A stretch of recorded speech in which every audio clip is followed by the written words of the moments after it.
नमस्कार, मी अनिल जगताप। आज आपल्यासमोर येण्याचं प्रमुख कारण आहे मुंबई उच्च न्यायालयाच्या छत्रपती संभाजीनगर खंडपीठामध्ये धाराशिव जिल्ह्यातील खरीप 20 आणि 21च्या संदर्भात 10 सप्टेंबरला जी काही सुनावणी झाली त्याची माहिती देण्यासाठी मी आपल्यासमोर आलेलो आहे।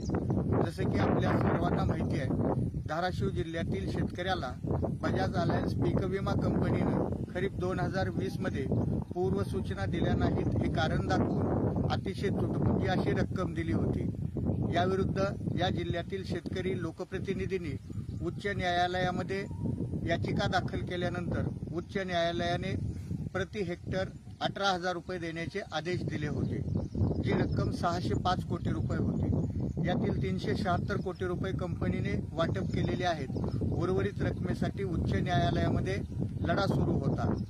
काल माननीय उच्च न्यायालयाने दोन्ही बाजूंनी लेखी प्रतिज्ञापत्र सादर करण्याचे आदेश दिले होते। त्यानुसार काल दोन्ही बाजूंनी लेखी प्रतिज्ञापत्र सादर केले गेलेले आहे। त्यामुळे न्यायालयीन कामकाजाचा भाग आता पूर्ण झालेला आहे।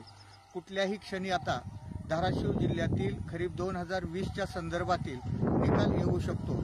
आपण आशा करूया की उर्वरित जी रक्कम आहे जवळपास 225 ते 230 कोटी रुपये ही या जिल्ह्यातल्या शेतकऱ्याला न्यायालयाच्या माध्यमातून मिळेल। 2021च्या संदर्भात 15 दिवसापूर्वी सुनावणी पूर्ण झाली असून तेही 374 कोटी रुपये या जिल्ह्यातल्या शेतकऱ्याला मिळतील अशी आपण अपेक्षा करू। ही दोन्ही रक्कम एकत्रित आल्यानंतर धाराशिव जिल्ह्यातील शेतकऱ्यांना प्रति हेक्टर जवळपास 10 ते 12,000 रुपये इतकी रक्कम मिळू शकते। न्यायालयाचा काय निकाल येतो यावरती हे सर्व अवलंबून आहे। मात्र मला खात्री आहे की निकाल या जिल्ह्यातल्या बळीराजाच्या बाजूनीच लागेल। ही माहिती देण्यासाठी मी आपल्यासमोर आलो। नमस्कार।